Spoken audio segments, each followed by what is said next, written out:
नसून तो भाजपचा असल्याची टीका मनसेचे नेते अविनाश जाधव यांनी केली। त्यांचा रोख होता आमदार नरेंद्र मेहतांकडे। जाधव यांच्या टीकेला मेहतांनी जोरदार प्रत्युत्तर सुद्धा दिलं। आणि आज अविनाश जाधवजी हे सुद्धा मीरा भाईंदरला आलं आणि त्यांनी बुडबुडावेचे आरोप लावले की हे सगळी खेळी भारतीय जनता पक्षाची किंवा नरेंद्र मेहताची आहे। यावेळी व्यापारी सर्व संघटित झाले, एकत्रित झाले की अशा प्रकारची दादागिरी सहन केली जाणार नाही, म्हणून व्यापाऱ्यांनी स्वखुशीने तो मोर्चा काढला आणि आम्ही काढला असतं, लपून छपून नाही काढला असतं, खोलूनच काढला असतं। पुढची बुलेटिनची सुरुवात मुंबईतल्या एका सनसनाटी बातमीनं। मीरा भाईंदरमध्ये एका व्यापाऱ्याला मारहाण झालेली आणि याच विरोधात मारहाणीच्या विरोधात व्यापाऱ्यांनी बंद पुकारलेला। मराठीमध्ये बोलत नसल्याच्या मुद्द्यावरनं मनसेच्या कार्यकर्त्यांनी व्यापाऱ्याला चांगला चोप दिला होता। तर मीरा भाईंदरमधील व्यापाऱ्यांचं नसून हे आंदोलन भाजपचं असल्याचा आरोप मनसे।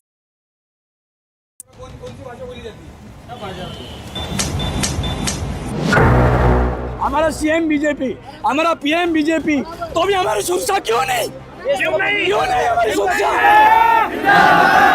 ना ही एक भी व्यक्ति को सिर्फ मराठी ना बोलने पे आने पे उस पर कार्रवाई नहीं होनी चाहिए।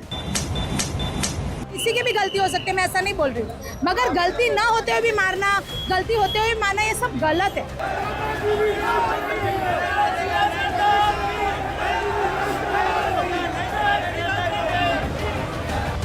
मीरा भाईंदर मधील व्यापाऱ्यांनी तीव्र नाराजी व्यक्त करत आंदोलनाचा पवित्रा घेतला। दादागिरी नहीं चलेगी आणि जय श्रीराम अशी घोषणाबाजी करत व्यापाऱ्यांनी त्यांचा रोष व्यक्त केला। मनसेच्या कार्यकर्त्यांनी केलेल्या मारहाणीमुळे व्यापारी रस्त्यावर उतरले। व्यापारी आणि मनसैनिकांमध्ये नेमका वाद काय ते पाहूया।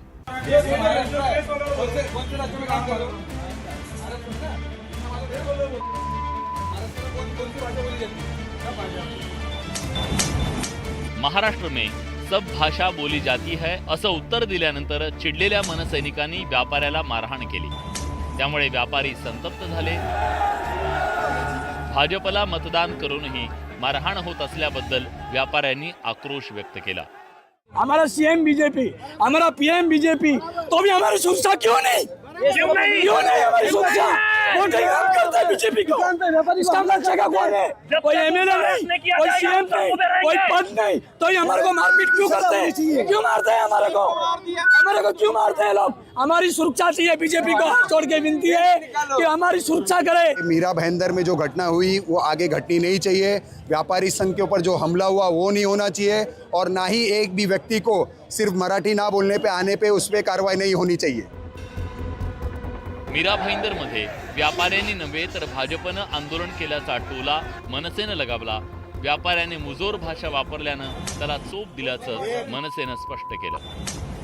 असल्या गोष्टींना आम्ही भीक घालत नाही। मराठीचा अपमान करण्याचा प्रयत्न केला तर कानाखालीच पडेल। ही भारतीय जनता पक्षाने मराठी माणसाच्या विरोधात काढलेला केलेलं हे आंदोलन आहे। त्यात व्यापारी बिपारी काही संबंध नाही। बळजबरी व्यापार, अनेक व्यापारी आमचे पण आहेत। बळजबरी तिथे काही जे काय 25-50 व्यापाऱ्यांनी दुकानं बंद ठेवली होती त्यांना बळजबरी बंद करायला लावलेत। मनसैनिकांनी कायद्याच्या चौकटीत राहून मागण्या कराव्यात आणि कायदा हातात घेऊ नये असं सरकारकडून बजावण्यात आलं। भाषिक वाद निर्माण करून राजकीय पोळी भाजू नका असा पलटवार सत्ताधाऱ्यांनी केलाय। दिवशी मीरा रोडला एका हिंदूला मारलं, नंतर आता पण मी कुठला तरी ते माजी खासदार राजन विचारेंचा एक व्हिडिओ पाहिला, तिथे पण एका हिंदूला मारलेला आहे। एवढा ताकद आहे ना, जाऊन मोहम्मद अली रोड आणि नल बाजार, भेंडी बाजार मध्ये एका कोणाला तरी दाढ़ी आणि गोल टोपी वाल्याला कानफड़ीत फड़ो ना।